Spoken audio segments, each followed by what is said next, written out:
sénégalais décédés. Les estimations les plus crédibles avancées par les historiens font état de 300 à 400 victimes. Cette volonté délibérée de dissimulation dénoncée par les historiens se manifeste très tôt. Les circonstances, l'intensité des opérations répressives, le nombre de morts demeure incertain. Certaines archives administratives et militaires sont inaccessibles, falsifiées, disparues, entre guillemets, ou incohérentes. Lever le voile sur le massacre contre les manœuvres de dissimulation de la vérité est aujourd'hui un impératif catégorique. Nous en appelons à une collaboration franche et entière de la France. Le gouvernement du Sénégal a décidé de revenir sur cet événement avec la commémoration du 80e anniversaire du massacre des tirailleurs. Prendre l'initiative relativement à la production de récits portant sur ce moment de notre histoire, c'est retourner l'événement à l'Afrique en effaçant la territorialisation coloniale et en autorisant une mise en scène mémorielle commandée par les Africains hors des champs d'honneur français. Certes, l'ancien président français François Hollande reconnaissait en 2014 que des balles françaises avaient tué les tirailleurs. Il affirmait avec force que sa présence à Thiaroye était un acte de réparation de l'injustice, que l'intervention française était, je cite, épouvantable et insupportable. Cependant, la reconnaissance de la répression sanglante dont les victimes portaient l'uniforme français semble avoir une valeur d'absolution. La France ne se grandit-elle pas par le regard lucide qu'elle porte sur son passé. Aujourd'hui, l'ancien président Hollande s'est résolu à reconnaître qu'il s'agissait bien, entre guillemets, d'un massacre à la mitrailleuse. Donc, il conclut, c'est bien un massacre. Le président Emmanuel Macron lui a emboîté le pas il y a quelques jours dans une lettre adressée au président du Sénégal, Bassirou Diomaye Diakhar Faye. Le crime des tirailleurs, un crime de désobéissance, entre guillemets, dicté par la confusion entretenue par la métropole entre les valeurs qui lui sont exclusivement réservées et la violence et l'arrogance impériale d'autre part. Une disjonction qui a eu un coût si terrible que ses répercussions se font encore sentir de nos jours. En conséquence, il est indispensable de briser le silence et d'afficher fortement notre regard, nos commentaires et imagination créatrice sur le massacre de Thiaroye.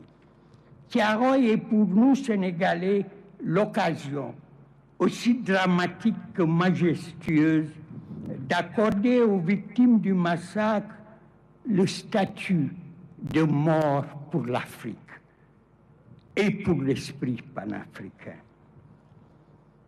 L'histoire est narrée à partir de l'Afrique par Léopold de Sédar Senghor dans son poème Thiaroye, écrit au même moment où le massacre est perpétré, décembre 1944, même si ce poème est publié dans Hostie Noire, qui est sorti en 1948. Mais aussi par Keita Fodeba, qui écrit son ballet poème Aube Noire en 1948. Et Aube Noire faisait partie d'un recueil qui a été l'un des premiers recueils qui avait été interdit par la France pour subversion.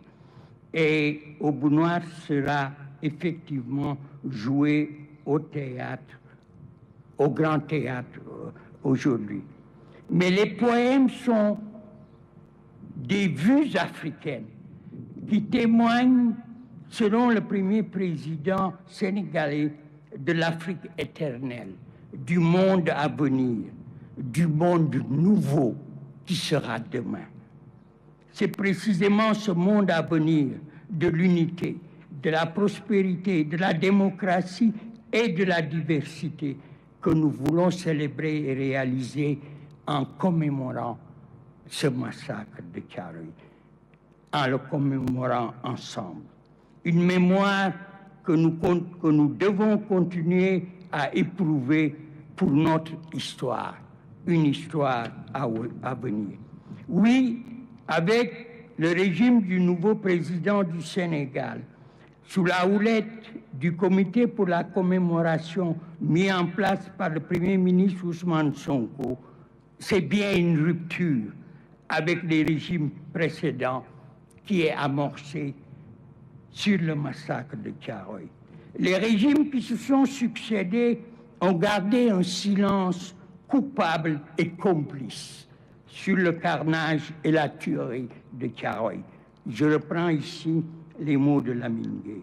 Une vaste entreprise, une entreprise difficile, mais combien passionnante, dont l'animation nécessitera des opérations permanentes susceptibles de participer au travail historique et mémoriel pour produire des récits, des leçons civiques, culturelles et artistiques au service des communautés panafricaines.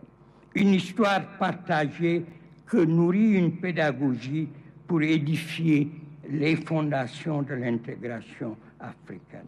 Je voudrais conclure mon allocution en remerciant le Premier ministre d'avoir porté son choix sur ma modeste personne pour coordonner le comité chargé de mener la double opération de commémorer le 4e anniversaire du massacre et de dresser un état des lieux et faire des propositions prospectives.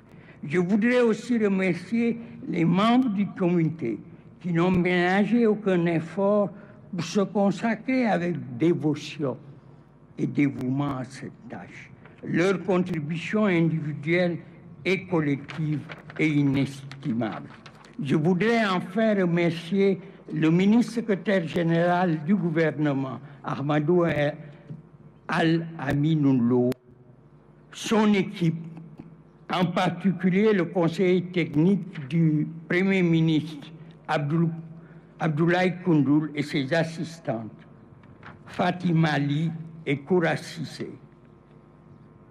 Je voudrais aussi remercier ses collègues des différents départements ministériels, en particulier Mesdames Worenyai et Fatou Fall, les prestataires de services Ourou Group, Madame Ramatoulaye Bassal et Monsieur Ousmane Sy, l'hôtel La Villa Racine qui nous héberge, les organes de presse, la RTS, l'APS, le Quotidien, Le Soleil notamment, le Musée des civilisations noires, le Grand Théâtre Doudou Ndiaye Coumba Rose, la Place du Souvenir africain, l'Université Cheikh Anta Diop, Ageroute, les mairies de Thiaroye-Gare, de Thiaroye-Mer, et bien sûr, comme vous pouvez le constater, on ne peut pas ne pas remercier l'armée qui a mis en place justement cet espace qui est un espace extraordinaire pour une commémoration extraordinaire.